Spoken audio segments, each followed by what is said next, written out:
Hello, this is Cullen and Michael of Postromo Pictures, and we are doing our Halloween commentary with Halloween 2. If you missed last week's, it was Texas Chainsaw 4, The Next Generation. Just so you know, to sync this up, you start the commentary right as the Universal logo begins to play, and that will sync you up perfectly with us. Yeah, sync it up with Mr. Sandman. Exactly. So Halloween 2, as I mentioned in our Texas Chainsaw review or commentary, is my personal favorite Halloween movie. I think this one's really great. I think it opens just brilliantly, and it dovetails. It's a great dovetail. And of course, you have Carpenter working with a budget that he did not have for the first one. That just immediately shows, he's one of those filmmakers that you put money in the hands of, and he's just, he knows exactly what to do. Actually, what's really fun about this movie is a lot like with Poltergeist, which we discussed on the our last entry in the commentary series. It is kind of a fun, I won't call it like a Rorschach test, but almost like a Where's Waldo game where you go, okay, when is Rosenthal in control and when is Carpenter in control? Mm-hmm. Or behind the camera specifically, not in an autorial sense. Yeah. My stomach is rumbling again, of course, as it does with all these commentaries, so... it's because you're scared. Exactly. It's because Michael Myers scares me. I love these kids. They're just screaming. I love kids screaming. Cullen and I were talking about that last time. I don't know. We just our comedy guilty pleasure is just people screaming. Yeah. Like blood curdling screams, usually directly into the face of another person. Mm-hmm. Exactly. But no, I the reason I love this movie is, and I don't want to sound like a contrarian here. It's just that this movie had so much going against it from the people making it. Like Carpenter and Deborah Hill, respectively, never wanted to touch this project. Mm-hmm. The first one was apparently a hoot to shoot because they were making it on a, I'd say like a relatively low budget. Almost a shoestring, not quite a shoestring. Exactly. Yeah, no. like not like a Blair Witch budget. They were able to invest in like a, what was it, a Steadicam? Yes. Yeah, exactly, like a Steadicam harness. So they were able to do some cool stuff. But mostly they were pretty conservative with the shoot, as is Carpenter, even with shoots where he has a lot of money at his disposal. Usually very professional in that sense, which is why I think people aligned him more with like the old Hollywood studio filmmakers than with his new Hollywood contemporaries. Mm-hmm. So he's a very interesting man out of time. But no, did not want to make this movie. Yeah, and we're probably going to get into some scene-by-scene specifics on why certain decisions were made. Yeah. And we're actually seeing The Thing in IMAX tonight. We're going to see it at the Cinesphere Theatre in Toronto, which is a great theater for, it's the first IMAX theater in the world, and they will also often do reruns of classic movies like that you never really got to see on the big screen in IMAX, which is incredible. So yeah, I believe they're actually showing Halloween on Halloween, although I think it's the 2018 David Gordon. It is, yeah, it is the newest installment of the series. Yeah, why is that? I'm not sure. Maybe I just assume you have all the answers because you're there more than I am. Yeah, I don't know. I'd love to find out. It could just be like a thing of what was available to show what they could get the rights for and stuff. Because sometimes it's tricky doing reruns. God, this is. I love the soundtrack to John Carpenter's music for this is incredible. Yeah, did he use the same score or did he build upon it? He built upon it, yeah. So you'll notice there's a slight difference in kind of the timbre of this version of the theme song. It's like a little bit sort of more like light, if that makes sense. Not lighthearted, but light in terms of like it's not quite as bassy. Sure, yeah. Here's the thing. My recollection of this movie, even though I came on pretty bold saying that it's the best Halloween movie on the last pod, I say this having seen this back in, I think it was like grade 11 on an AMC marathon, where this was... Actually, sorry, quick aside here. The Mustafa Akkad Presents credit, there was something really controversial that happened a little bit ago. Universal released this on Blu-ray before Scream Factory did, which is the one we're watching right now. And on that version, they said Universal Pictures Presents. Oh, right. As opposed to Mustafa Akkad, who tragically died in, I think, a bombing in Syria in 2007. So, like, it happened so shortly after that tragedy. And then that oversight, like, it led to, I think there was, like, a big boycott. Like, right, because, online. they probably were redoing the titles to steady them. Exactly. Because Yeah. often on these old Blu-ray, and I'm glad that Scream Factory didn't steady the titles because I like that film shape, like that you get on the old movies, that you have that sort of shaky title. But Universal likely on their Blu-ray was probably trying to steady out the titles. They probably just redid all the titles, and it was just like, as I said, an oversight, which is it's a big shame that they did Yeah, no, that. his son was the first one to like really make us think about it, which Yeah. is good. And then a bunch of people boycotted on Facebook and stuff like that. And Universal sent out a big apology, said, "Yeah, send us your name and address, and we'll fix that for you. Mm-hmm. Send you a new copy." And it's actually interesting, like as you said, I haven't seen this movie in ages. I just have very fond memories of it and remember seeing it. I really hope we don't hate this time Yeah, around. yeah, that would be very. I went to bat for this. Although it might be kind of fun, but I do recall. I mean, the first time I saw this movie was, for those of you who also listen to the Save the Cinesphere podcast. Matt, who was our regular guest on there, actually showed me this movie for the first time when I was like 12. Like, it was like a class that we were in, and Like Matt, the entire thing. yeah, we just sat there and watched the whole movie, which was fucking awesome.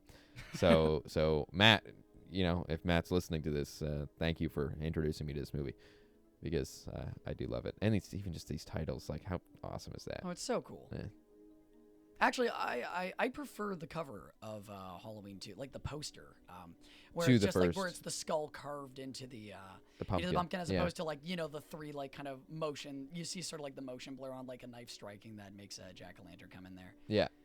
I don't know. I just think it's like a more clearly Dean defined Cundy. premise. I had the working on this chance. again. Yeah, I had the chance to see Dean Cundy speak live at TIFF just this Amazing. year, which was awesome. Like, so insightful. Did a lot of John Carpenter. Did Jurassic Park. He's an incredible cinematographer, and Yeah, basically the cinematographer of the '80s. Like what? yeah, what he really defined that look of a lot of '80s movies. Yeah, like a lot of people complain. Sort of like there's this weird sort of like, I guess what I say, this sort of pedantic side of the John Carpenter cult, where they kind of look at like, well, there's properly Carpenter-y movies like Escape from New York and the Halloween films, or then they say, and then there's like Starman, which is good but doesn't like aesthetically follow suit. And I go, well, I mean, not only does Carpenter love Starman and has a lot of reverence for that project, movies that aren't shot by Dean Cundy, like, you notice. yeah. I don't think mean that as an this- insult. It's very like He the has a very Carpenter aesthetic is just as much Dean Cundy's. Yeah, exactly.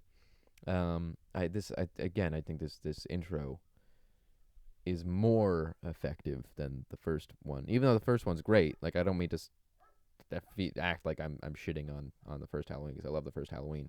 However, I do think that this intro really, sets the tone. Whenever I describe this movie to friends, the one thing that I think hooks them on it almost immediately is the fact that I always just say, like, it picks up seconds after the first one. Like, it literally, Michael Myers gets up, and that's where it starts. Also, it does feel like he's just pinballing towards his next kill, which creates this great uncertainty principle. Yeah, I love that. That's a great expression for Like, it, he's pinballing. reacting Yeah. to everything around It's him. like, he could have gone into that house and murdered those people with the dog, and now he's going along here, and it's just,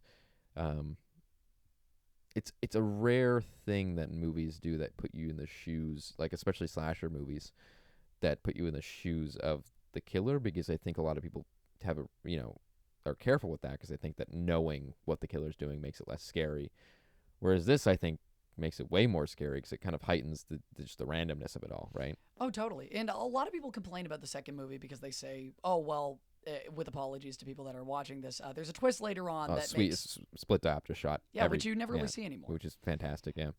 But were they friends? I mean, like, I think they were part of the Masters of Horror group. Perhaps, but famously, Night of the Living Dead is always used in horror movies because it's got no rights.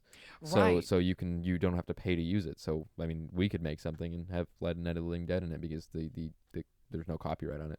Oh. I don't mean to say that it has no rights as though it's a person. I always thought that this would be great if he picked up the sandwich instead, took a bite, and just put it back smushed down. No, just like you eats see it come up to the camera, and then he puts it back down. There's a big bite mark. out of No, it. they do the thing from the first movie where he looks upward at his hand while he eats it. Yeah, but see, even just that, like that shot right there, where it's clearly a split diopter, which is one of my favorite effects in movies. And again, as you said, like, I think Tarantino used it in The Hateful Eight, which I don't think he used it very well, because he really made like a show of it, which I think is kind of the Well, I mean, that's antithesis the of the sad thing point. because I like a lot of Tarantino's aesthetic influences and where he gets stuff from. Mm-hmm. Like, say, we talked about Tobe Hooper last time, and there's a lot of stuff that you can see that he cribbed from Eaten Alive in specific.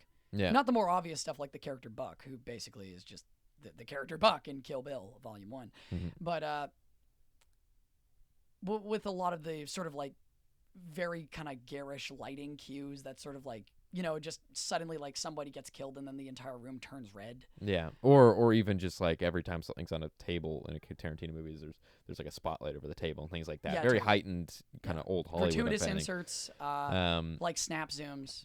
But I That's all there. one person that used it recently really well was Scorsese in Silence. Yes, There's a few moments at the end of Silence when they're kind of in like not a jail cell, but like a cell of I guess it best to be described as a jail cell. And through the bars, Scorsese hides the cut line of the split diopter, and it's great. And I own a split diopter, and I'm always trying to find things to use it on. But again, it's one of those things that you kind of have to be careful on, because if you organize a shot specifically to use a split diopter, then you're ruining the point of the split diopter. The split diopter should be used when you're like, hey, I wish I could do this, but I can't. Oh, wait, we have a tool for that, and it's the split diopter, which I think, of course, in the 80s, because it wasn't really a trope, and in the 70s as well, it wasn't really a trope yet that, like, made a period movie like this, Yeah, before split diopters, they would just get a very large man and a very small man to stand next to each other. Yep, Peter Jackson famously invented that, with Orson Welles. And What? But I mean, really, before split diopters, like for some real Hollywood history, not these jokes that we keep playing on. They just used to have to fill a room with light essentially, and make the depth of field super super super deep. So the split diopter was a great tool. In essence, for those who don't know, it's just sort of, you can put on the front of a lens to make a lens have a focus distance that is shorter than its allowed focus distance. You can screw on something called a diopter, and basically what it does is, again, it's like putting glasses on a lens. The First Kill, wonderful, I love it. But you can put it, yeah. You essentially you're screwing sound like on. a golf commentator. I know. You're essentially very very nice kill there by Myers. Oh, I love that one of the kids is dressed like a clown there. Yeah. No, that's actually a really nice it's a touch. reference to Joker. But yeah, you essentially are screwing glasses on the front of a lens, and a split diopter is like half of that. So only half of the image is close, and the other half is far, which is very obvious. That's why the background is out of focus and half the image as well. But it's just a wonderful effect, and I'm going to stop talking about split diopters right now because I've talked about it for about 5 minutes. So No, please, we gotta fill this. I have basically nothing to comment on. But no, I mean, even just technically, this movie, like, you see the 70s especially, but the 80s still, are really known for those anamorphic flares that you just saw, those horizontal streaks that happen when lights go by, and I think Carpenter was a big proponent of that. You can see it in The Thing, Cundy as well, and I think that this, if anything, we discussed Tobe Hooper and Poltergeist, and the idea of, did Spielberg direct Poltergeist, or did Tobe Hooper? And I think almost unintentionally Carpenter kind of directed this one, because it takes all of the aesthetic tropes that the first one had, and everything that kind of the look, the way the camera moves and interacts, and the blocking is very much Carpenter. Well, in post-production, actually, Carpenter was dissatisfied with Rosenthal's cut of the movie, which was far more was far more restrained, and then he actually went back and did some extensive cuts, including, I believe, that scene with the first kill, I think, was Carpenter. Okay, interesting. Doing that one. So he went back and added some scenes with more, I won't say gratuitous per se, but like just more kills. Yeah. Which some people didn't like because they felt that it was unfocused. No, that's exactly why I like it. Yeah, and I actually, I think that the ambulance guy that's sitting with Jamie Lee Curtis there, I'm pretty sure it's the same actor that's in Jaws 2, the guy that gets killed in the boat in Jaws 2. Oh, that's great. With his girlfriend. Sorry, I haven't seen Jaws 2 in a while. Is this the scene where the shark blows up the boat? When the girl, it's the two. I think his name is Eddie, and it's like the two teenagers go off and separate from their friends. Oh, this is actually this is sort of a rip from the headlines. Oh yeah, I think right around this time there was a huge scare, kind of like just Razors around in the apples. razors in exactly, in the apples and stuff like that.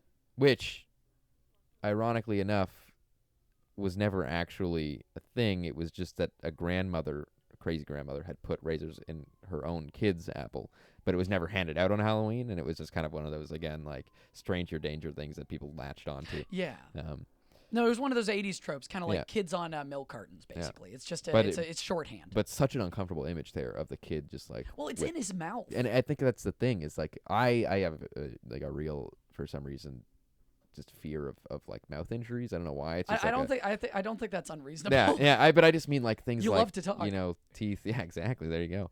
Just like teeth and things like that. Just injuries in that. Oh, facet totally. Like always creep me out. So weirdly enough, I love trips to the dentist. yeah, there you go. Get that dental care in. This is a weird commentary. But again, Actually, yeah, you sorry. know, you're already. I think that one of the things that this movie does really well too is just that you're already establishing how much more helpless she is in this than she was in the last movie. I also love that this movie just is sort of, it's functionally one big I won't say like a third act, but the fact that most Carpenter movies and a lot of people sort of associate it with the Hoxie and Castle Siege trope of like spending the first movie getting to know a community and then trapping them in a setting. Yes. I kind of like that this movie just forgoes that and immediately isolates the character in an understaffed clinic. Mm-hmm. Yeah. Which a lot of, and I was actually looking into some interviews with Rosenthal, and there was so little coverage of him because Carpenter's the name tied to the project, but I was really sympathetic to him when he was defending the understaffed hospital. A lot of people go, I refuse to believe that this many people wouldn't be there, but I'm saying from personal experience, I was in the hospital with a loved one last year for about a week, and I got to tell you, at this time of night, at least in my experience, because it's case by case. This is, keep in mind, a small town, by the way, not like Brampton where I was. Even in Brampton, it was very quiet at night. Yeah. There was not a lot of people. There were plenty of patients. But when it comes to actual staff, like they're dispersed. It's a big facility. They're in different wings. Maybe they're dispatched. There's I mean, if you reasons. think about it too, it's like you have the OR. Like people think of hospitals as sort of like a big, just team of people, but there's just so many. No, there's separate, the ICU. Yeah, there's and so many the ER, separate et teams of cetera. people that never interact with each other. Exactly. Is the thing. Again, very similar to The Exorcist and how The Exorcist approaches kind of medical stuff very matter of fact, where it's just like that uncomfortable, like you see the needle going in, and it's not like a necessarily horror element, but it's just very uncomfortable and very off-putting. That's what I kind of miss in horror movies, is that just everything is sort of either a very utilitarian set piece, which is not necessarily bad. It's like it's workmanlike, but it's better than say like some of the worst genres of our time, like I'd say like buddy comedies, but in or like our new kind of like chip style version of a buddy comedy. You know what I mean, right? Yeah, Where it's yeah, like yeah. an adaptation of an old show, but it's a raunchier version of that. Yeah. But Baywatch, which Exact- isn't a buddy comedy, but exactly. similar thing, yeah. So like movies that are trying to like ride the coattails of like the 21 Jump Street film, which wasn't really a buddy comedy, it was more like just this kind of bizarro Yeah, like sort of zeitgeist parody film, which is mostly well, what I those think two I guys think have been doing. 21 Jump Street and The Other Guys would be the two that kind of started the trend of this resurgence of Yeah, totally. But anyways, I got completely off topic there. But what I mean to say is that horror movies used to just, rather than having set pieces from the outset, they would just try and go out of their way to make the mundane disturbing. Mm-hmm. Yeah. And so, like, you would usually have, like, say, a scene of a kid getting, like, a booster shot, or even something that's, like, we all know and recognize, but is now suddenly deeply unpleasant. Also, interesting fact about the Michael Myers mask in this movie. Apparently, it had yellowed because Deborah Hill kept it under her mattress after shooting Halloween as sort of like a goodbye present. Like, yep, this is for me. I co-wrote this. This is for me. And because she smoked so much, it just... Yes, yeah, and then it's not him.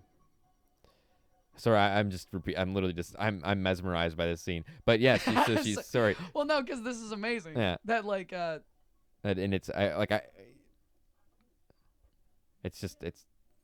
it's not even really Michael Myers. So no. Well, I love the idea that a guy was just going as like William Shatner. For Yeah, Halloween that's what because of I the was crappy gonna say mask. that like that this William Shatner mask was just a hit this year. But so she smoked a bunch and then it just got yellowed. Yeah, and then it just got yellowed, so that's why the mask looks even. Where in the first movie, it's like it's not really wrinkled or anything. It doesn't. It Look sort of too looks waxy. It looks waxy. In this one, it's kind of cool because it almost has these sort of humanoid wrinkles to Yeah. it, which makes it look even more uncanny. And I like how this cop literally just ran over a small child and blew him up, and they're just like, all right, see ya, take care. Well, it's just paperwork. Yeah. It's just Yeah, exactly. paid leave. He's Working out. nice. See, there you go. The late 70s and early 80s, they weren't so cynical that you couldn't show the kid get out with his mouth okay. Absolutely. That said, this is really stupid, but when I first watched this movie, I wasn't paying attention, nor did I have like a historical context for that scene. I thought the kid was just eating a razor blade. Yeah. Like when I was like He's just 6, I brushing his shoved teeth a with it. banana. I shoved like a candy banana up my nose. So I was like, oh yeah, totally. Like, My brother rode his tricycle down the stairs. So yeah, kids do yeah, stupid shit all the time. kids are dumb. Like this. I'm pretty sure that's the same actor that was in You have a phone if you want to resolve this. No, I do not. I want to spend the movie wondering. I think that might be Sigourney Weaver.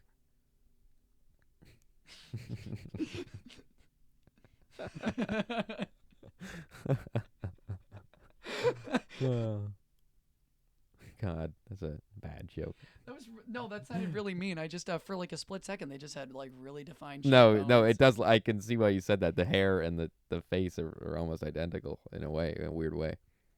No, and I can say that because I look like my favorite lesbian, Dana Carvey. Yeah, there you go. I look like my favorite lesbian, me. You do a little church lady and chuckle. Ha ha ha.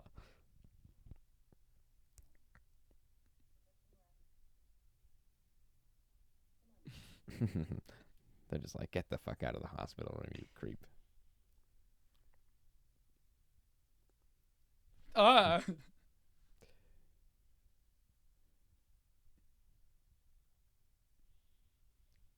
Do they just like each other now? Because if you want to turn it up, sorry, there's no No. subtitles on this one Yeah. that we're watching, so we're just listening to the masticate. yeah,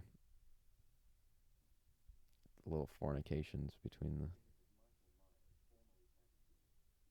Oh yeah, it can't be stressed enough. This is the most promiscuous hospital wing in any movie Yeah. ever. Yeah, they just fucking all That the very time. specific trope. Yeah.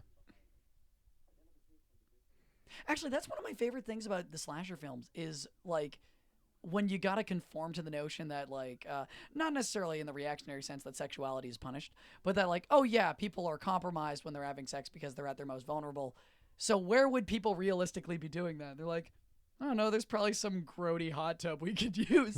Yeah. Nope, it's gonna be in the hospital. Yep, I would love a slasher film set in a senior center. Yeah. But the slashers are the seniors, Yeah. and the victims are the staff. It's just a bunch of horny seniors just being like, we're gonna have sex and you're not gonna stop us. Well, actually, STDs are huge in senior centers just because they don't care at that point. I guess that makes sense. You're just like, It does. It's like fuck it. I'm on the way out. I can't even feel down there anymore. Like it's the most nihilistic.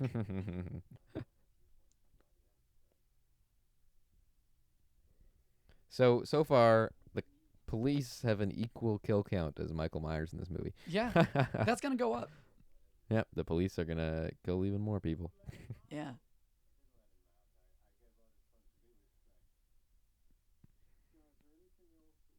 I like how big his head gets there. Yeah, Or his mouth. You let him out. Sorry, Hey, it's Marty McFly there. oh yeah. Oh, actually, no. That's literally Marty McFly. Yeah, no, I was just, all I could think was that the extras are just so glassy-eyed. Like, Yeah. everyone in this town looks, I like the idea that even though this was something that really only affected Laurie Rhodes and her neighbors, everyone in this town has been instantly jaded. Well, that's like in the Yeah. movie, the feature I wrote, where Yeah. it's like a small town, but for some reason there's just like a huge media presence, and everyone like anytime there's a crime committed, the whole town shows up, and it's like, what's going on? Everybody watches community television. Yeah. So there's like a 12-year-old who's going like, this just in, and they like do the little paper shuffle. Yeah.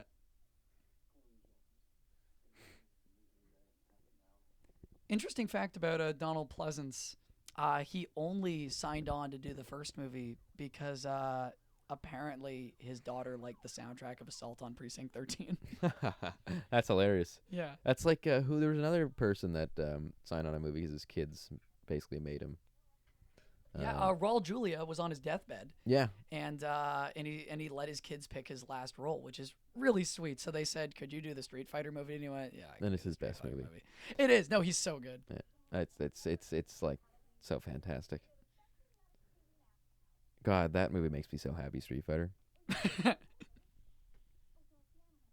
Um, I think if your movie's called Street Fighter, you're guaranteed to have a good time. There's Street Fighter, like the Jean-Claude Van Damme video game movie, and then there's the Street Fighter, the international Sonny Chiba vehicle, Yeah.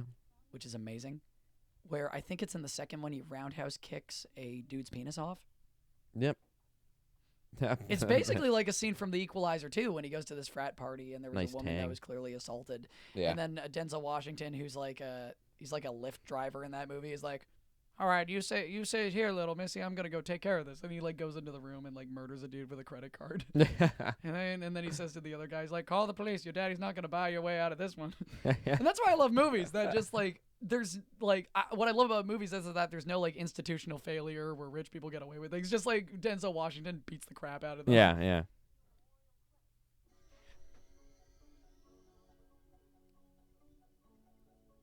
I love that. It's That's so so good. good. Yeah. This is really stupid. To justify the wrinkles on the mask, it would have been really great if he just took a drag of a cigarette. Yeah. I drank a cigarette and then like water got splashed on it, so it just started kind of like. I made that mistake one year. I had a Freddy Krueger mask for Halloween, and it was like a really shitty mask, so I was like, I'm gonna put fake blood on it. So I put a bunch of fake blood on it and then put it on my head, so it's all wet on my head, and the rubber mask shrunk on my head as I was outside for Halloween because it was cold out, and I legitimately could not get it. Like, it had basically constrained to my face by the end of the night, so it looked like a prosthetic, like, movie mask on it because it was moving with my face, and it was as tight as my head pretty much could go, and it was all stretchy and weird, so it looked like it looked like an excellent makeup job for That's Freddy amazing. Krueger. Well, it sucks because I couldn't get the fucking mask Well, off, it and sucks. I was like, because it sucks because it's the Goosebumps story where the kid can't take. It's Halloween 3, really. Yeah, no, it is. Which actually, I love how much Carpenter vehemently defends the third movie. I have not seen the third movie, so I can't really weigh in on that. But I mean, like in every interview where someone brings up Halloween 2, he'll immediately go like, "Oh, Halloween 2 sucks. Halloween 3 though." Yeah. Because that's what he wanted to do. I mean, this movie was made by a group of people, him and Deborah Hill amongst others, who really didn't want to make this. They wanted an anthology. Exactly, yeah. Well, they didn't even want an anthology at first. Carpenter's kind of interesting in that, like those studio journeymen, he would just be handed a project, and sort of the second he got on set working with his actors, it started to kind of become his own. Yes. Like like his philosophy was, he says, "Okay, write like 20 screenplays a year, get like one of them made over the course of like a year or two." And, like, you just start to build things up. Like, he was very pragmatic in that sense. But he would usually just fall in love with things as he made them. So Halloween was one of those cases where he kind of went, well, where could we take this? It wasn't always like his dream project. He just went, we're just going to make a horror film on the cheap. And then it became really fun. And then he said, okay, why don't we do this? Take it in this direction. Actually, Tommy Lee Wallace, who would go on to direct the third one, was originally poised to direct the second one because Carpenter didn't want to do it. Right. Yeah. And then he said, "You want to do it, Deborah Hill?" And then she said, "No, I don't want to do it." And then they went, "Do you want to do it, Tommy Lee Wallace?" And they said, "No, you don't want to do it." So like went through like a bunch of different people. Yeah, until like Rick Rosenthal. I think finally, that's took so it interesting because this to me is like it. A lot of sequels. So like Jaws 2, for example, is fine to me. Like I can watch it and enjoy it. And of course Steven Spielberg didn't direct it. John Williams did the music for it, so the soundtrack's great, but it's not nearly as good as the first, but it has charm to it because of the fact that they just basically decided, let's not try to relive the glory of the last one where we try and make it like a suspenseful kind of thriller and you don't see the shark till the end. They basically make it like there's explosions and the shark shows its face pretty much within 5 minutes. Yeah. Which I think is really smart. And again, it's not great, and it suffers from some things that a lot of sequels suffer from, like just lesser performances, and oftentimes I think that the irony of that is when you have a returning cast, they give a lesser performance simply because it's a sequel, Oh yeah, and they like have that psychology around it. Whereas I'm somebody that thinks that any movie on its own right can be good. I don't think that, just because something's the original, it's automatically better, or something stuck closer to the source material, it's automatically better, or something is not a sequel, it's automatically better. Like, I think that any individual movie on its own merit can be the best movie ever or the worst movie ever. It doesn't really matter the context in which it's in. However, I think a lot of people that go into making sequels just automatically have that inclination that it's like, oh, it's going to be worse because it's a sequel, so I don't have to try hard enough, which by proxy winds up making it worse. And this doesn't suffer from that very much. I think the performances in this are actually all really great, because I think Donald Pleasance at this point was just happy to be getting work. But but I think that something like Jaws 2 does suffer from that a bit. However, it, I'd actually argue that the majority of the performances in this, Sans, Donald Pleasance, are superior to the first one, because the low point for a lot of people are Laurie Rhodes' friends, who yeah, I think one of them is a regular Carpenter collaborator who's better than other movies. I could be wrong on that, but again, just you look at some of the reads and it's very like kind of aw shucks PSA, which sort yes, of takes you out of the more fun gothic elements of it. yeah, yeah, That's so fun. yeah. Again, just like this idea of, and like, I'm sure that Carpenter and Halloween didn't invent the POV horror take, but they certainly perfected it. Well, the reason they perfect it is because they trick you. Because at first it starts as what appears to be just like a steady cam, like push out or a push in, but then suddenly there will be like this jagged movement that communicates to you, like, oh, we're stuck in it with him. Also, putting Michael Myers in a room full of babies is just great. Yeah, and having him not even touch them, like, Well, that's the best part. Like, that he just doesn't. It's not like he's like he's as kind of stoic and monolithic as he is. He does have a goal. yeah, Like, he doesn't, and that's the interesting thing about you said earlier about the ping ponging, is that the ping ponging is just him trying to reach his goal. Like, he's just trying to find a means, whatever the easiest means for him to reach that goal is. So he goes into a house and finds a knife, and that's what he needs. He doesn't need to kill those people because they're not in his way. I'm gonna get way off topic here for a second, but what you said about how kind of tricking you about how it starts with just kind of a steady cam shot of a hallway and then turns into a POV.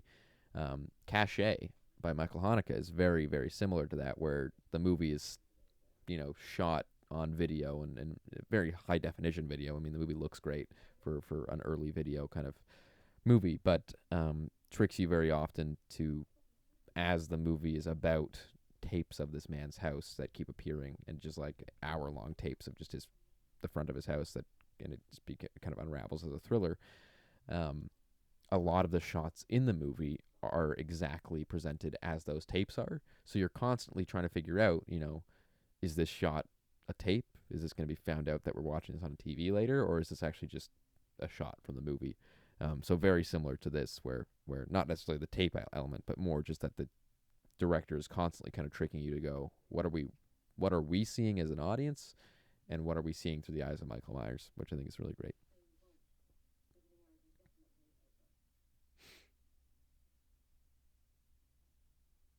It'd be funny. He just hides behind the door. I would actually love if one of those POV shots was revealed to be him. Yeah, yeah, yeah. Well, that's the fun thing about it too. Is it's such a simple trick, but an effective one, to just tag POV at the end of a shot of a seemingly objective image. Yes, yeah, exactly.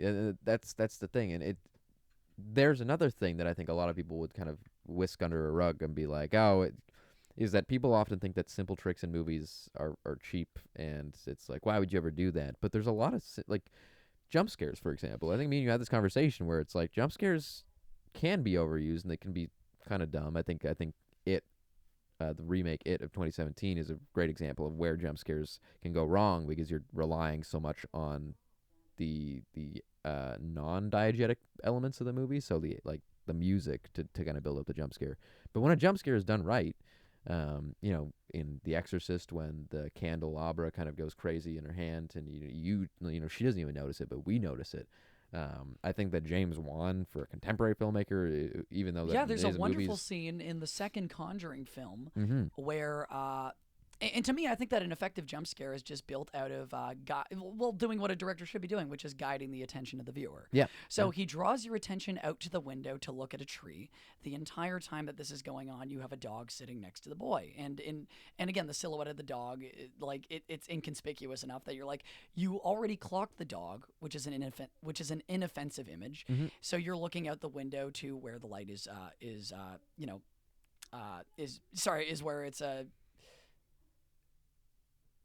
kind of I guess it's spotlighting what I an mean element to outside. say is that he's drawing your attention to something else and then spooking you with something in your peripheral vision. Yeah. Which 'Cause works very, that's or when the actually, dog no, sort of starts something not in unraveling, your right? peripheral vision, something that is in the foreground. Yeah, and it's sort of but it is peripheral in the way that, I guess, not necessarily Anything in the literal is peripheral sense. to you when you're looking in one corner of the screen, but the thing is happening elsewhere. Yeah, much like this man, the silhouette here, it would be considered sort of peripheral because you're looking where the flashlight is.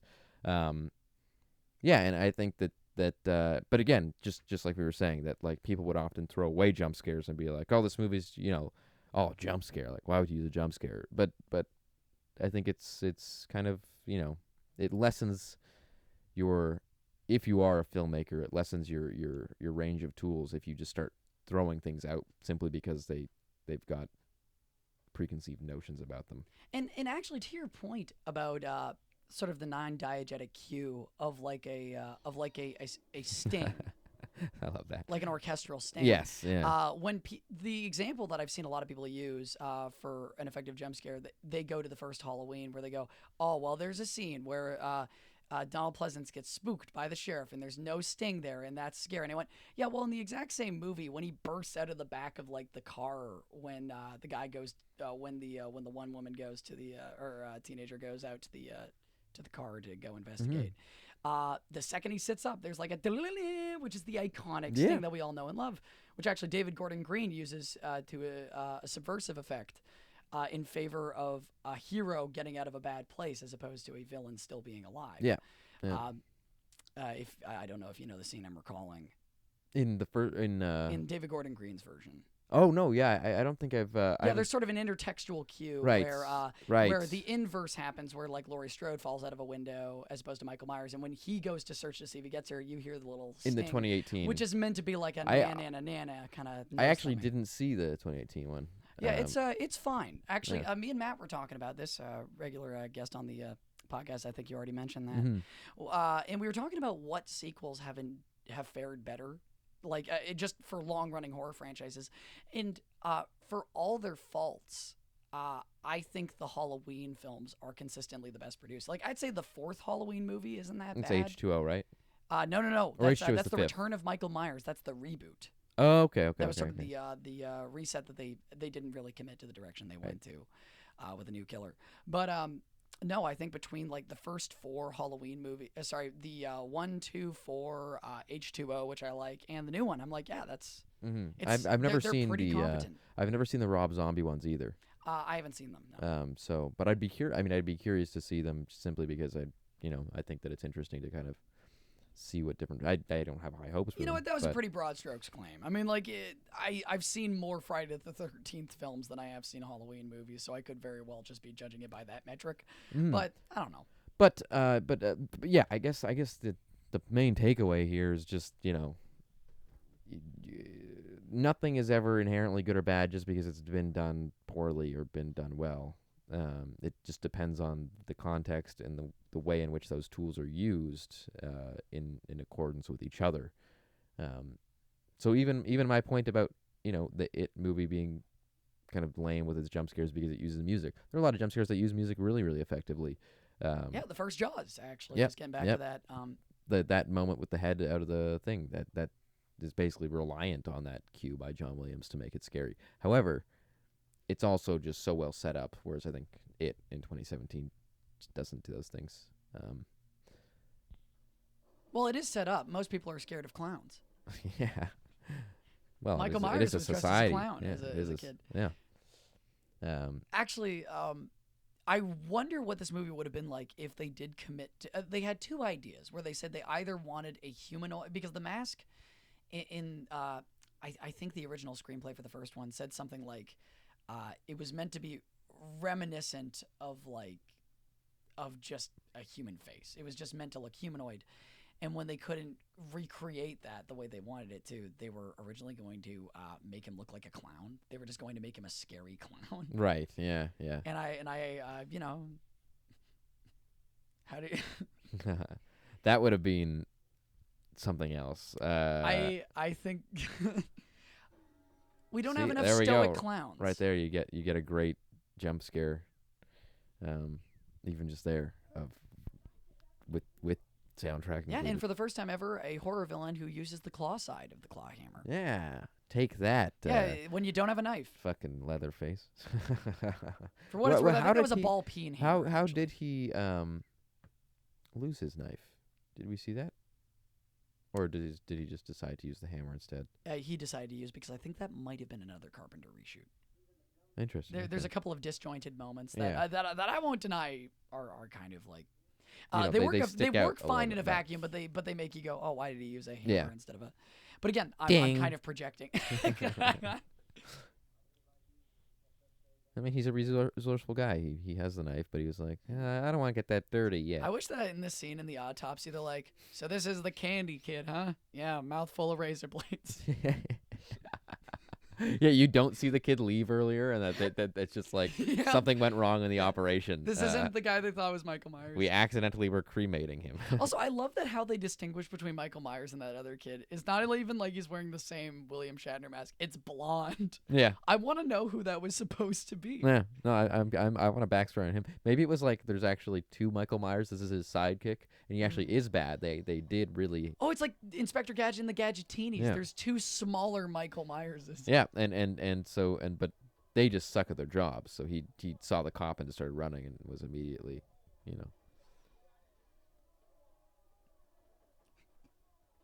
these antsy teens. Yeah. You mess with Laurie.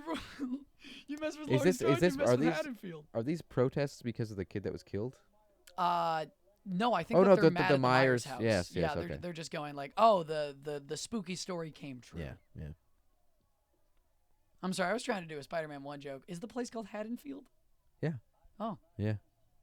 I believe so, because Haddonfield Hospital is the.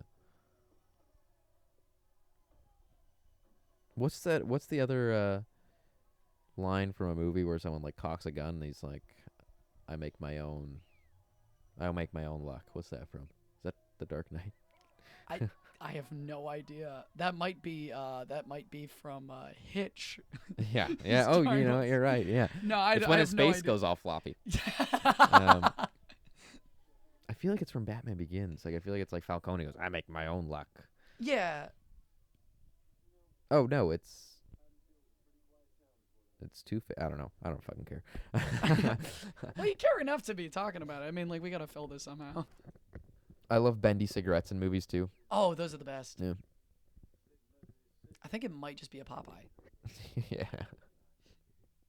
Did you see that? He held out the lighter and lit it as though Donald Pleasance had a cigarette in his mouth, but then Yeah. realized he didn't, so he just let it go. No, that's really good. That's hilarious. It's a power move. Yeah. Power move on Pleasance's part. Yeah. Imagine if he just that'd be great if he held it out and went, and he blows it out. Aw, Yeah. that's so good. Fucking awesome. He'd be like Betty Davis. Yeah. Let it be known, Donald Pleasance is the new Betty Davis. Or if he goes, yeah, he holds it out. Like Shrek. This is the part where you run away. Donald Pleasance would have made a great Shrek. Yeah. I mean, he basically is. Oh, that's mean. I mean, yeah, it's kind of mean, isn't it? Sorry, Donald. No, it's okay. I hope you're not rolling over. in We the grave. obviously know Michael Chiklis had his Yeah, sights on that yeah. role.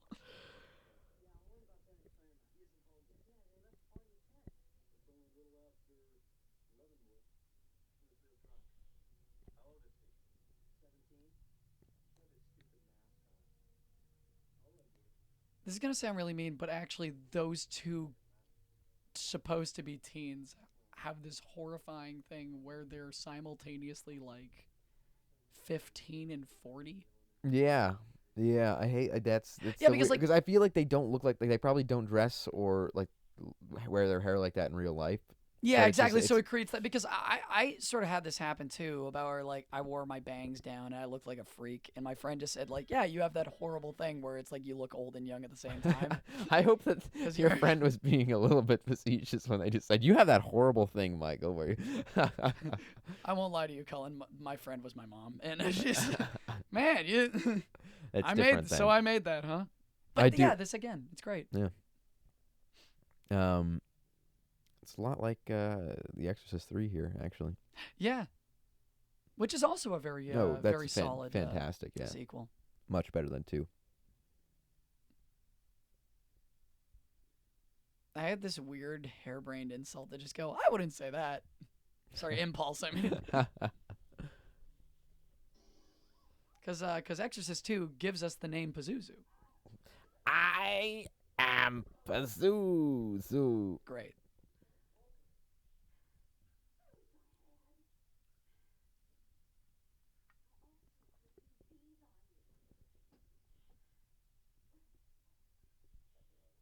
These are my forceps.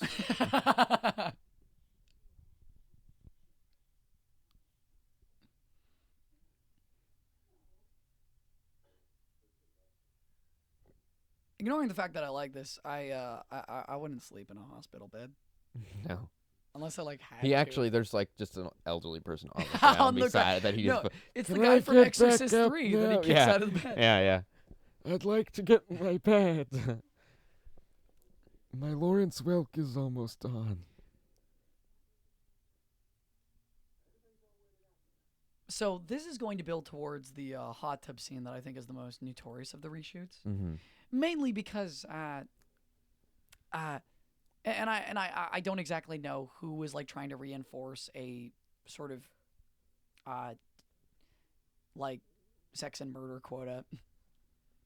Yeah, I'd Because be I don't know if that curious. was I think that was partly Carpenter's agenda, but I don't exactly know. Maybe Carpenter was actually secretly trying to ruin this movie because he was like, if I'm not directing it, it ain't gonna be good.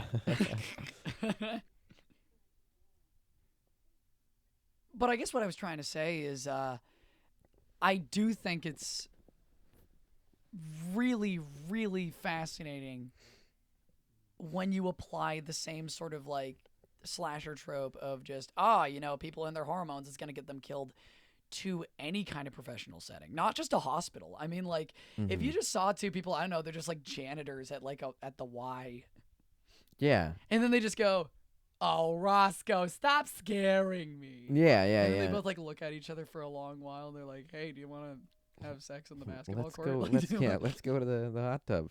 like that's so strange. I do like how blown out all those flashbacks are too. I want to know how many slasher films were set at. Oh, actually, this is the biggest deal. This is this right here. The reveal of Yes, the her familial connection to Yeah. Michael Myers. This is actually only in the movie because John Carpenter was shooting reshoots, extensive reshoots for the television version of Halloween because NBC Universal wouldn't buy it. I think unless it was an extra like I think like 10 minutes longer. right. Something like 8-10 minutes longer. So they had to go. They had to pad the runtime. So he just needed to think of something, and all he could think of was, I don't know, screw it. She's like his sister or whatever. Yeah. And so Yeah. they just tagged that in there And then they put it in in this version. tandem with directing this. So they went, while we're here, we might as well just use the same scenes. I like how drop this them is in very here. clearly like in a hospital, like it's just like the old people's like bath. No, that's what I And mean. they're It's like just- and this doesn't have like. This isn't up to code. This is the 80s. People still smoke here. Like, Yeah. this is. Yeah.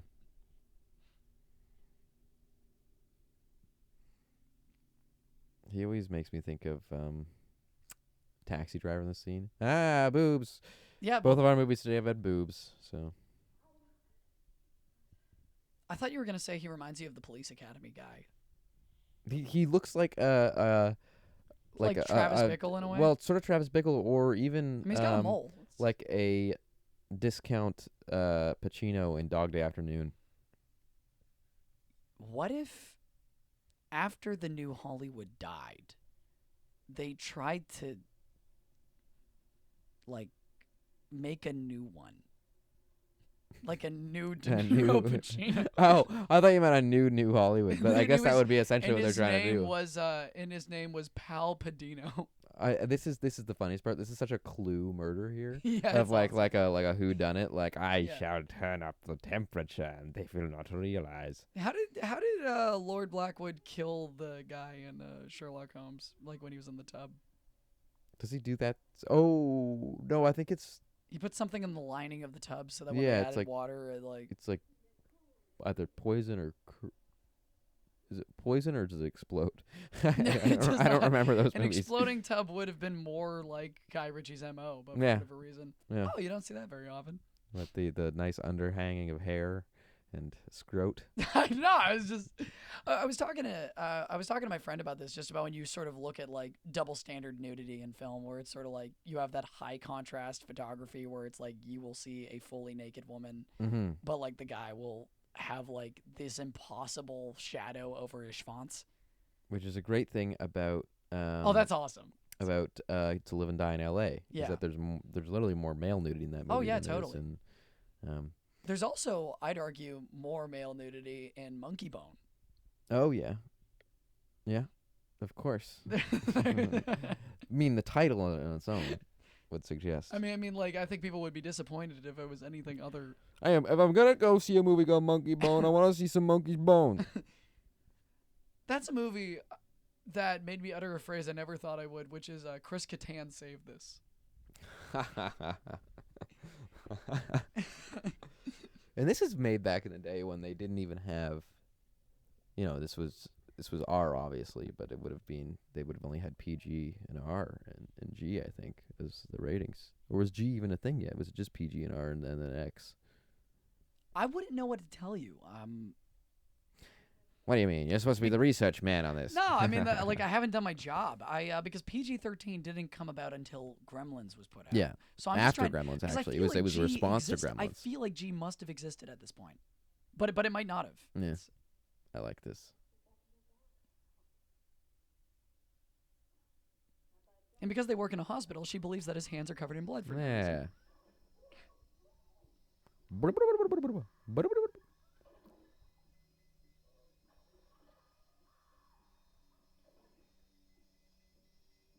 I like how this bath for old people has like a scalding option. Yeah, you know what actually would have been amazing? Oh, also I love like the little touch of her skin peeling off. Yeah, yeah. But what I would have, I actually just thought that was bits of old people's skin. But anyways, like what if he was just killing her and she was just dying because it wasn't like clean? Yeah. Because it's in a hospital. It's just toilet paper. Yeah, she's not even drowning. It's Yeah. just like,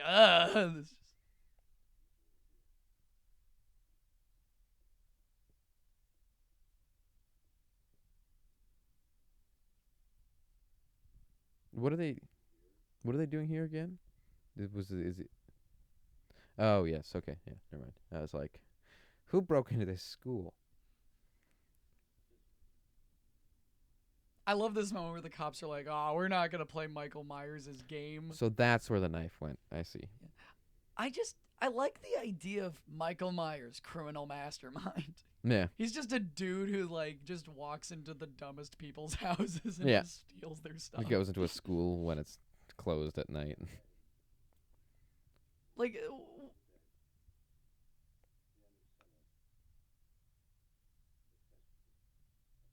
Hey, Canada. There's Canada behind, like the Canadian flag. oh yeah. Did we have Nunavut at this point? I don't think we did. No, it was 98. It was when. Yeah.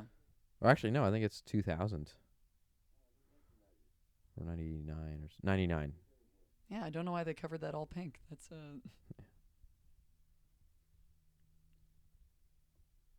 don't know why. Why would there be a Canadian flag in that classroom? because they like to learn about things, Cullen. Unlike you, apparently. I love this trope of just Yeah, no, that's amazing. like just the janitor behind. Flags on the floor. Actually, one thing I would have loved was if Michael Myers left an apple on the table. Oh yeah, yeah. I mean, I think the reason I like tropes like this is because I've watched so much like Naked Gun that Yeah. I just imagine like the wire getting caught and then his leg getting caught. And he just started spinning around behind them. But they're just not noticing it. That would be so great if someone did notice Michael Myers. He didn't just sneak up on them like he always does. Or and if they that go, was Michael Myers. no, that was Michael Myers. And they turn around and they're like, who are you? And how'd you get in here? Yeah. Who are you? And how'd you get in here? I'm the murderer. And I'm the murderer. I want him to whack someone to death. Yeah. Yeah. Like, but he doesn't kill them with the wax, or just they're so smooth now that they can't like open doorknobs. It's the lady that was burned. She comes back and she's like stumbling through, and then she gets caught in the wax machine and it puts all her skin back on. Who are you? And how'd you get in here? I'm the locksmith. And I'm the locksmith. That's one of the best lines ever. Oh, it's amazing. The use of security cameras is so great in this too, because it again, much back to that Hanukkah, Michael Hanukkah thing. It kind of, you never know when you're watching him or when. Sorry, I thought you were seeing calling him. the movie Hanukkah for a second. Yes. Just, This is the best Hanukkah movie. it's actually the best Alien movie. So the budget? How much did the budget go up for this from first Halloween? Do you know? Not a lot. Yeah, it was about the. It wasn't a significant it wasn't the increase that you would usually see these days, at least, on from a. I think they gave them about as much money to shoot this as they did to reshoot for television. Yeah, yeah.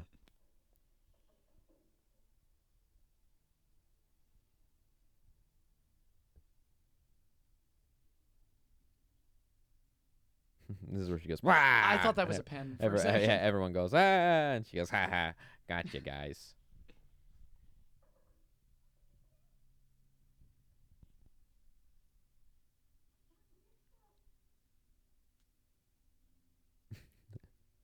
Come in. Hello. Just shouting if you'd like to join me.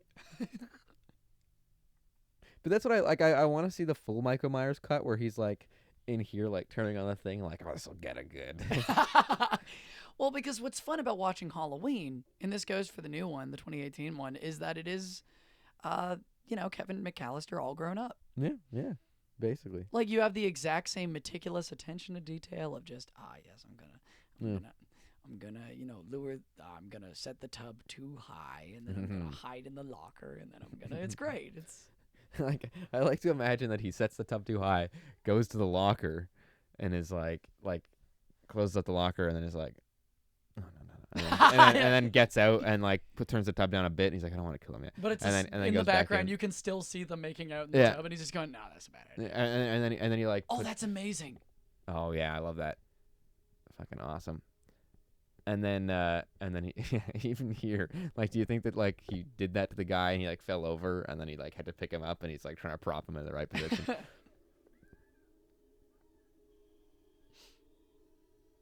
Actually, my favorite bit of sound design in the movie is when he raises it up. Yeah, when he raises the syringe and you.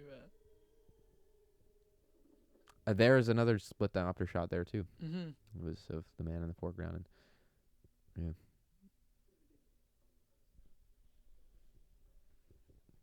Did she just say this is ridiculous to a hospital patient, being in shock? Well, for what it's worth, on our last commentary entry, we watched Texas Chainsaw 4, and there's a scene where a woman's basically catatonic. Yeah. And the guy's just going, why aren't you talking? Oh yeah, to the me? cop that's interviewing her is like, hey, what is this, huh? Some kind of teenage thing? The silent treatment, she's having a seizure. Everyone in my world talks like they're in the 40s and they're doing a transatlantic accent. So. Oh, dude. That's my your the voice in your head that tells you to do things. The voice in your head that you're thinking. It's a transatlantic accent for me. Boy, this movie sure is great, isn't it? Yeah. Hot diggity. That is. See, here we go. I just wanted to be included. Another great POV moment. Mm-hmm. In case you weren't watching. Get off your phone, moron. It is actually incredible how much this movie is just that one scene from Exorcist 3. I know you already identified it, but I went, no, because when it comes down to it, every set piece is just, a long shot of a hallway. And the nurse And has the nurse- disappeared. Yeah, and the nurse disappears into one room, and then the killer goes into another. And it's Yeah. yeah. I wish that I got an idea. Mm-hmm. We pitch a Scooby-Doo remake. Yeah. It's a short film, and it's just the hallway scene from Exorcist Peter 3. Jackson, man. Peter Jackson. Yeah, Look at this. yeah, There you go. yeah. There you go. Yeah. We've been speaking about Peter Jackson plenty. Peter Jackson and Wilfred Undone. But what's your horror pitch? No, it's like the Scooby-Doo hallway gag where you have the long shot. Yes. They're all going to different rooms, but it's Exorcist 3. Yeah. Oh God, that was So you got like the exactly. it's The that guy it's with that the garden shears just zigzagging. it's that music cue every single time he exits the room. So, Dean Cundey. Oh no, never mind.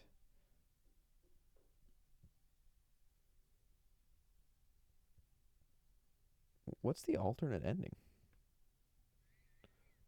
Interesting that there's an alternate ending. I think the alternate ending is that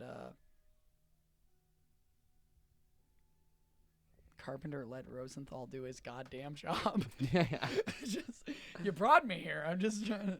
I'm actually curious to know what the Yeah, who was involved with what? Yeah. No, because I was talking to Matt about this, and apparently that one shot where you have the dog, and then you have the car, and then you have him going in to give the knife was Carpenter, and it feels like it. It Yeah. certainly does. But to me, it's like, film's collaborative. I ultimately don't care who directed what. It's great on the whole. Mm-hmm. Yeah.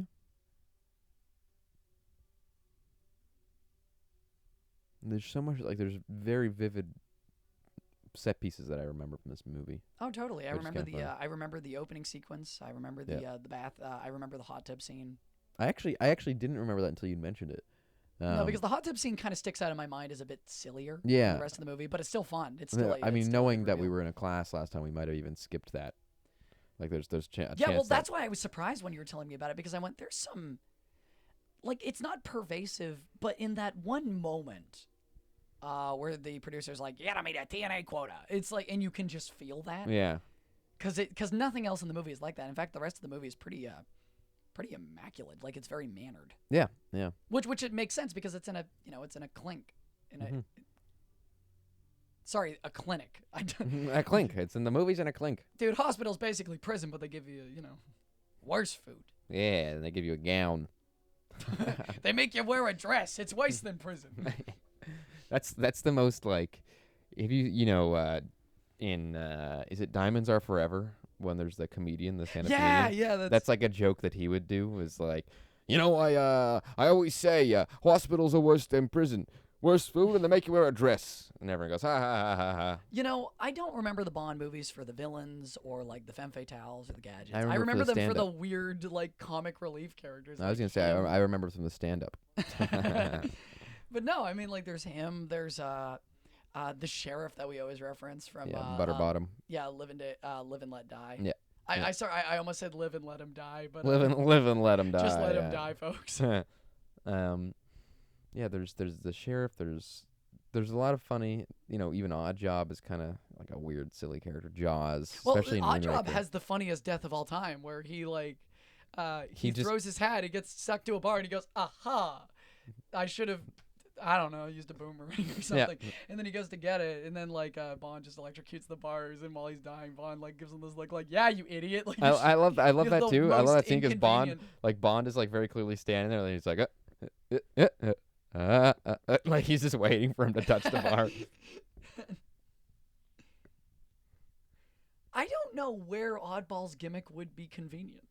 Yeah. Well, when he cut off the head of that statue, it was pretty cool. Well, no, I mean, that's cool, but it's not convenient. It's like, here's the thing. I love Halloween, too, but there's nothing that he really does that's especially convenient for, like, his, laser-targeted vendetta. Yeah. Yeah. I mean, like, I kind of equate the Bond movies to sort of like, just a good John Woo film where you have a scene, like, where Chow Yun-Fat and A Better Tomorrow is just subtly hiding a gun in every potted plant in this nightclub so that he always has a gun that he can run to. Yeah. Which you, the savvy viewer, are thinking, why not just have them on you? Yeah. Why would you hide them? And you go, Yeah. because that would be boring. Yeah. It's cool. It's a cool Because visual. it's cool when he And that like, way he can literally just every time he puts his hand into something, it's like bam, bam, yeah, bam, he bam, just bam, pulls a bam, gun bam, because bam. it looks awesome when like I don't know he rips it out of like there's a plant and underneath the plant is a gun. Look, nobody has ammo in John Woo movies, so why not just Yeah, have also infinite like guns? I love that anyone would complain about that when they're like, hey, that gun can only hold 6 bullets, and you're like, you're in the wrong theater, kid. Yeah. Yeah.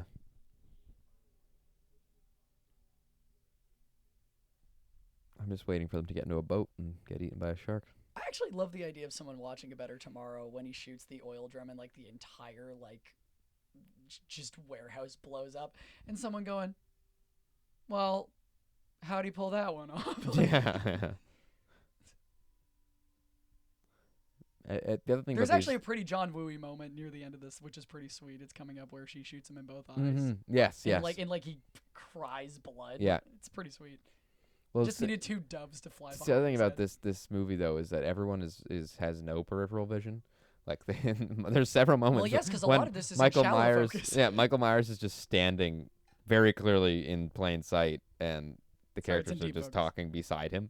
Like that moment right there when he's standing in the silhouette in the shadow of that hospital room, and they're very clearly like within his view. And they're just like, that's just a shadow. Sorry, I'll correct myself earlier. It feels especially egregious because so much of the entire film is basically shot in deep focus. Yes. So there's no reason for What's them not that? to That's have- anamorphic, right? Yeah. They're just such shallow, and the movie's very dark, so they probably had the aperture wide open the whole movie. So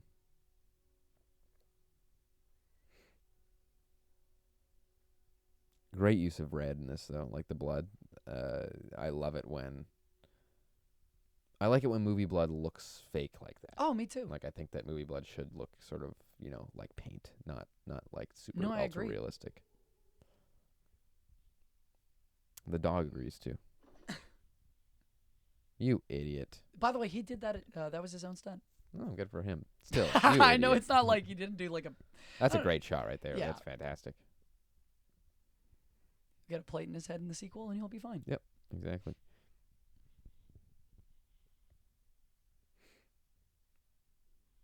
Do you think right now Michael Myers is watching the security cam seeing this lady leaving? Go shit.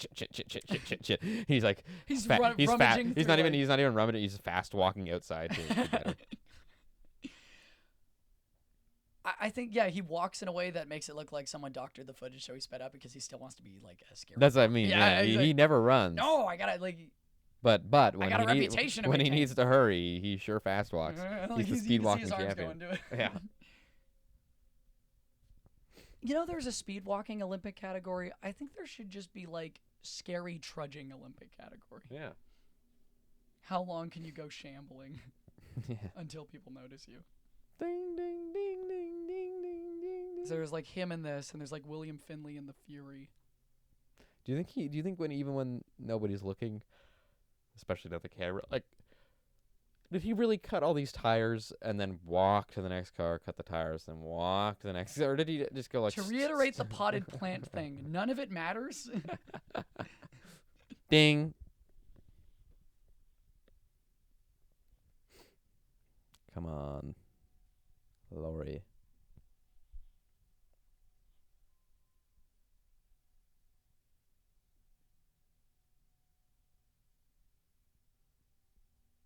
I hate to ruin the stream. I have to pee really badly right now.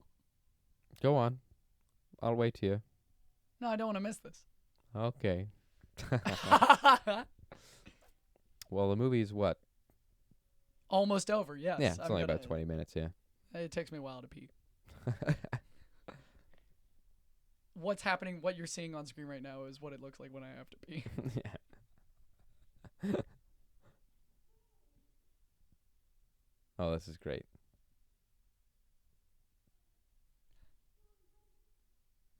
I like the Vaseline lens there. Yeah, which is have you ever seen there's an obscure Robert Altman movie called Quintet. Mm-hmm. It's a dystopian film shot. I haven't outside seen it, but I Montreal. know, yeah. Not one of his best. The entire movie is just smudged Right, yeah. around the lens like that. Yeah. I love the soundtrack here, too.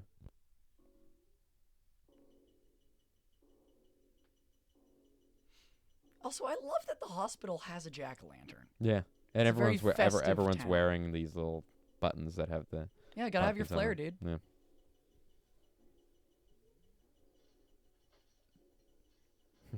That'll stop him. It actually would. He only walks Yeah, everywhere. that's true. He's just gonna be We've walking. never seen him He's climb just over gonna anything. bump into it and then bump into it and then bump into it. He's like, okay, I gotta jimmy the wheels so I can Yeah. walk through this.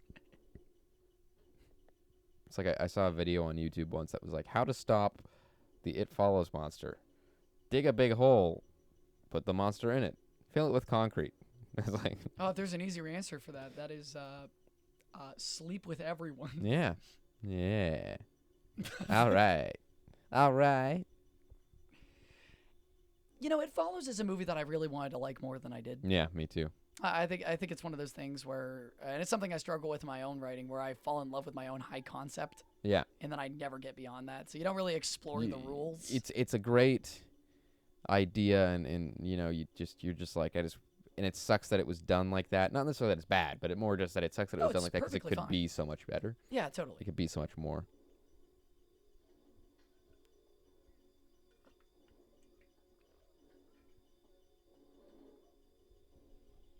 Yeah, this part he's so near to getting her. He's basically, but again, he's just kind of like, he's just kind of slapping her legs.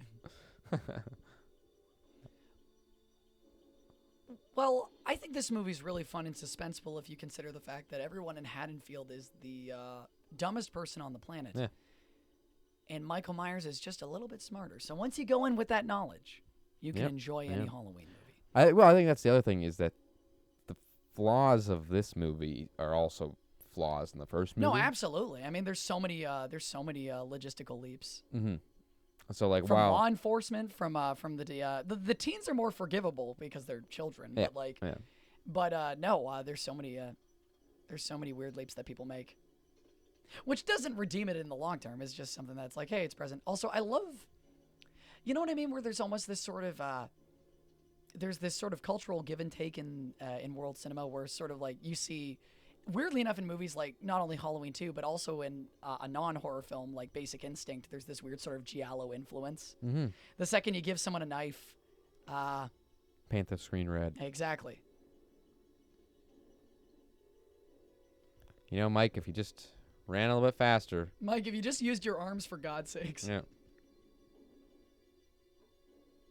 Oh, that's yeah. that sucks. My hand got caught in one of those actually because I was trying to hold the door for someone. It was an old elevator and it just crushed my hand. Oh, really? Yeah, it was the scariest moment of my Oh, childhood. shit. I was gonna say I thought that the elevator was just gonna open back up. Yeah, But that sounds from terrifying. one mic to another, he wasn't being stupid there. That was those elevators were awful. Yeah. Wouldn't that be great if this hospital had those old elevators that you have to like draw the gate across? Yeah, yeah. There's a guy standing in there. He's like, Yeah, there's just what floor, ma'am? I would love Michael Myers is the bellboy. Yeah. That'd be There's great. just a bunch of clones of Michael Myers all over the place. Yeah. It's just a popular costume. It's Yeah. just everyone here loves William And also Shatner want to murder without Laurie. pigment. They all want to murder Laurie. Well, you just got in your hiding spot. Why are you coming up? Ding.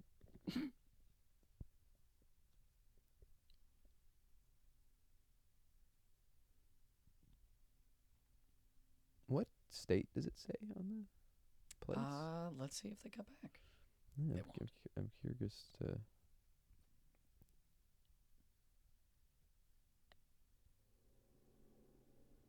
I want to stress it to the viewers. This isn't like last time when we were just starting to talk about like traffic and the GTA because we were bored. This is actually a actual curiosity. Mm-hmm.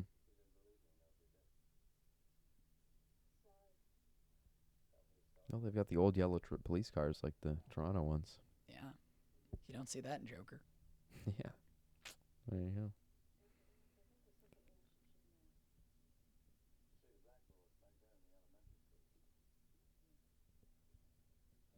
I love old driving scenes and like especially like not from like the rear projection era. Oh, yeah. Era, but like this era where it's like they were off of rear projection and they just kind of would do things like this because like none of the colors make any sense. Like No, there's of just course. green lights on their faces at some points and No, I love it where they still filmed this probably on a soundstage. Yeah, But just like absolutely. But no, it's fun. yeah. one of the best movies for fake driving is the first Texas Chainsaw. Oh yeah, no, it looks great. Because it's just the window's just completely blown out, so you can't see anything outside. No, it's a great but idea. like the sound design and they just got like fans kind of blowing the wind in. Yeah, I call that that's innovation through limitation. Yeah. That's which defined the first Halloween Which movie. often makes movies more interesting. No, because like in the first two Halloween movies, where all those cool like Steadicam shots come from, was just with a lot of filmmakers nowadays.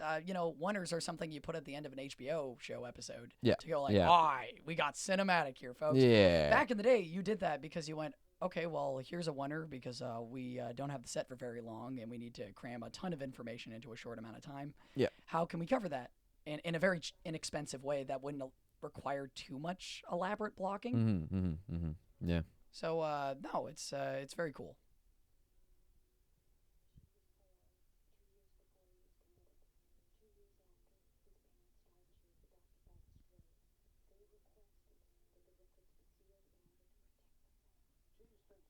This is gonna sound really weird, but maybe it's just it has to do with being on the autism spectrum. But I love how people are with on old monaural soundtracks. Yeah. Like especially in like say an Altman movie. Like my favorite movie is McCabe and Mrs. Miller, not for the plot or the characters, but because of how much people go. It's great. Yeah. Yeah, you tell him, doctor. I do love the sheriff is like. Holy shit! No, the sheriff is so Willy Wonky. Yeah. So no, don't shoot out my window. Like these are the most sardonic You cops in get the world. nothing. Well, because like the first cop like murdered a child by pinning him against a exploding And lighting him on fire, yeah. Yeah, and then they just kind of went, "Oh, there goes the neighborhood." I also like when those kids come up and they're like, "Yeah, he had a mask on," and they're just like, "No, we didn't see him," Here's my theory: that kid bullied those other kids, and like, And they went to go beat the shit out of him. yeah, but things They turned out finally better than they could have finally imagined. they finally worked up the courage. Yeah.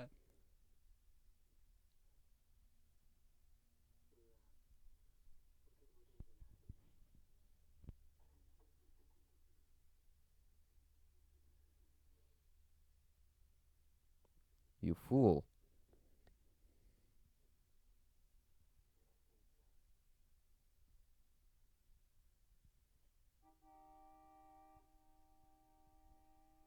You fool.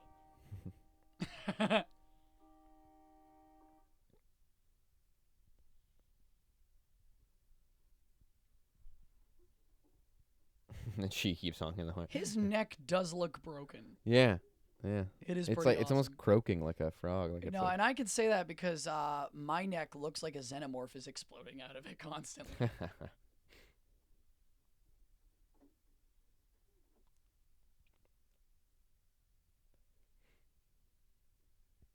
we're being silent because we're engaged. In case you're wondering, Yeah. some don't know why we- commentary. See, we thought that the commentary would work out better if we picked a movie we liked instead of one that we didn't like, and we realized that they both suck either way. Yeah.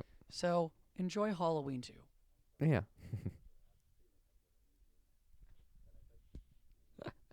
I like how he still has the gun. And I like that he's holding it sideways. Yeah.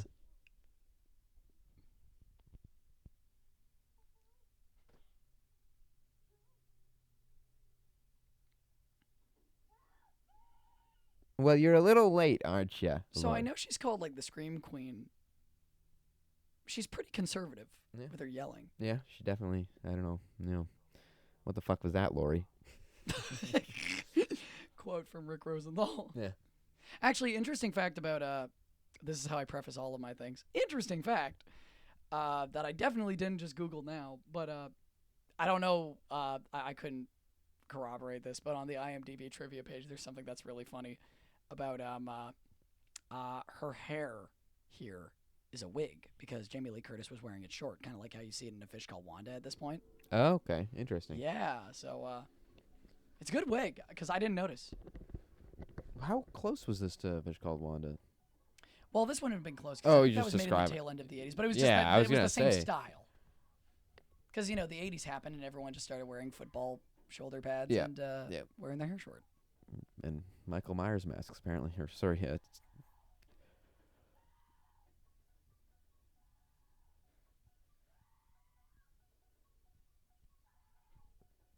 It'd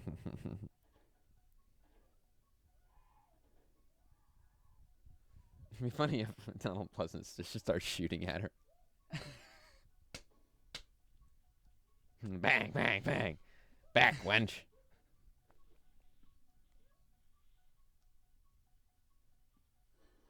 That's so awesome. That's the fucking best. No, that's actually my favorite shot in the movie. Yeah.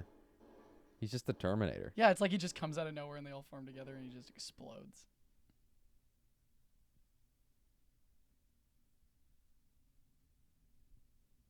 Nah. Well, we all know what happens here. Well, he goes, no, if we keep looking at him, he'll be forced to pretend that Yeah, he's dead. yeah.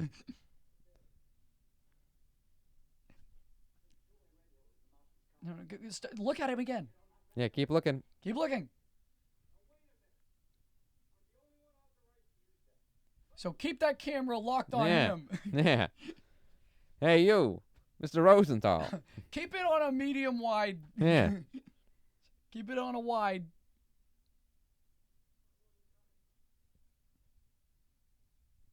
That's a good question.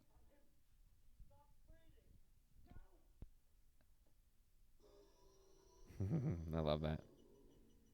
I like how his mask almost looks like it was smirking there, too. Yeah, no. Like, it had, like, I mean, I'm sure that... No, nicotine does that to you. Yeah, yeah. I also It can't sounds like stress a- how cool they build on the Boogeyman mythology with the he's not breathing. It sounds like an LCD sound system song. But yes, yeah, I know. He's undead.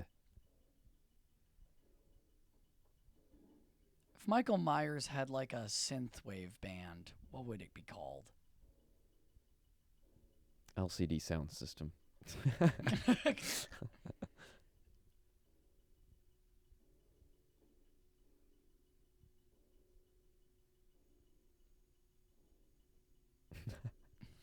I like that little shot there for some reason, just like them getting pulled through the window. Oh, it's kind of whimsical. Yeah.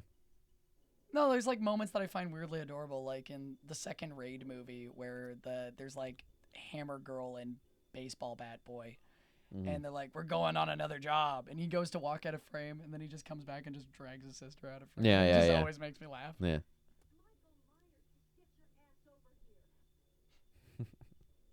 No need to swear, lady. The comedian? Yeah, baby. The irony was that he would have been making. Wait, no, he wouldn't have been. When did he make I Married an Axe Murderer? Later than this, I think. I think a bit later. No, like a full decade ahead of this. I don't know what I was doing. So we don't know what he was up to in the early 80s. Yeah. He didn't join This- SNL, I think, this until apparently, 84, yeah. 85.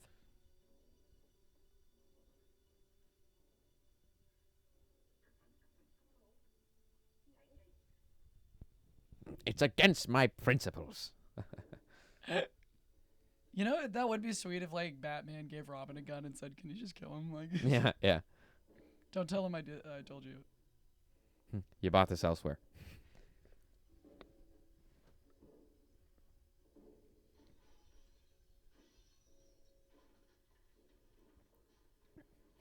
It's so awesome. The handle's right there.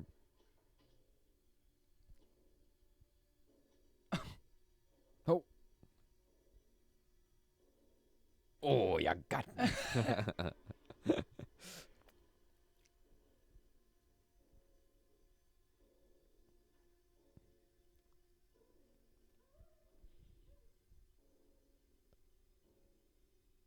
Come on, John Woo.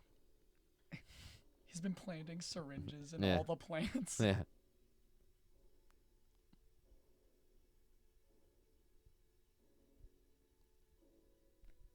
What the hell are you talking about? Okay.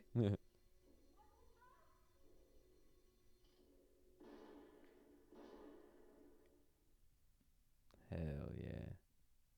That's so cool. Yeah.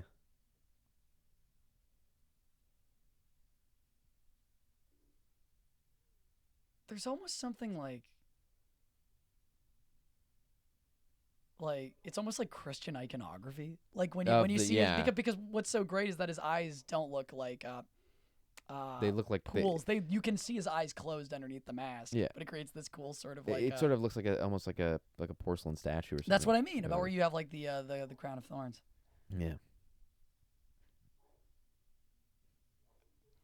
See, it's ironic because Michael killed people by cranking things that shouldn't have been cranked. Yeah.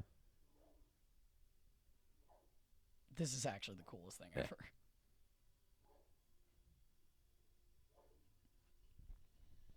Be great if it's helium. Oh, that'd be so good. And the first thing Michael Myers says is like, Laurie, please. Laurie, I'm your brother. Eddie. That would actually be really scary. Yeah. I was talking to my friend about like movies that would be improved with helium, not for comic effect, but scarier. Because Lynch was talking about how originally he was going to have Frank Booth in Blue Velvet huff helium. Oh. Which he felt would have been so disturbing given like the kind of Freudian diatribes he goes on. Yeah. Also, helium doesn't get you high. Yeah. So it would just be It'll like get you lightheaded, but it would won't get you lightheaded. Yeah. It would slowly kill you, but it wouldn't be It doesn't like you don't get like you don't get intoxicated from it. Is that the lighter that the guy went to light his cigarette with? That's so cool.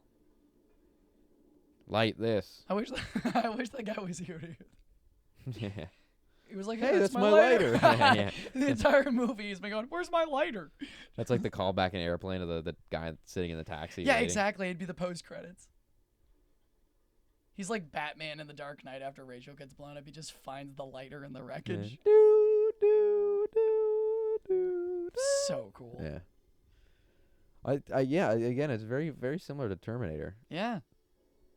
Like how it's very clearly though just a guy in like a fireproof suit there too. Oh, I love don't even that. care because I think that's like so charming that it's Yeah, just yeah. like suddenly he's just like in a he's winter got suit. cute little like Stay Puft fingers. Yeah.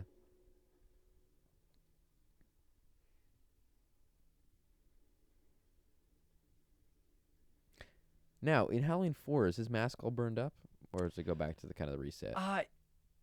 It's kind of reset. I love this shot, too. This looks so good. There is a scene, though, I think it's Halloween 4. I can't quite recall where he takes his mask off and he's been silhouetted so you can't see his face. War. Yeah.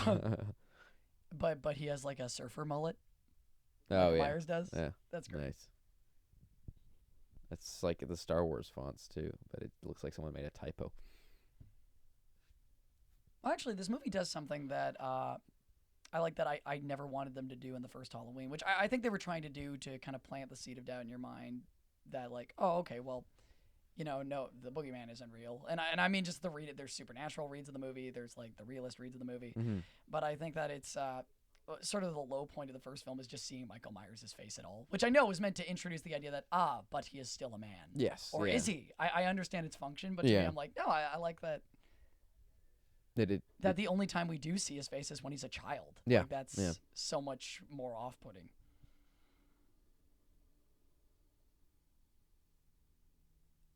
And this, folks, was meant to be the end of the Michael Myers saga. Yeah.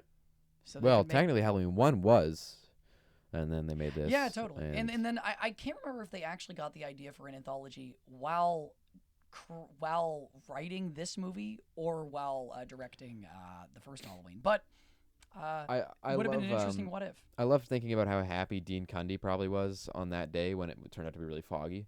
Yeah. He was probably just like, fuck yeah, this is perfect. So I know that this is just like a flashback to a haunting image. I like to think that he's still burning. And they're like, Yeah. We're not going in there. Yeah. Jeez, did you see what happened That to the last wasn't guy that went up to fog. him? That was, they set a real hospital on fire. Yeah. And Dean Cundy was happy because he hates hospitals for some reason. He's actually the inspiration of the Joker. Yes. But anyway, this was Halloween 2. We hope you enjoyed our commentary for it. We'll be doing more themed commentaries, we hope, in the future. Of course, this is our Halloween special, our last two, Texas Chainsaw 4 and this.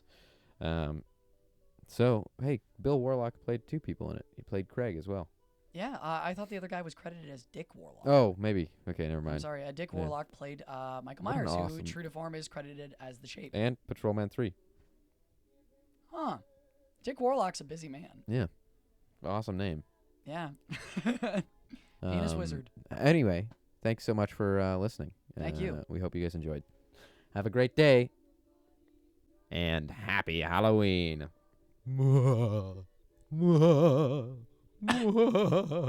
Sorry, what was that, Michael? Oh, sorry, I coughed.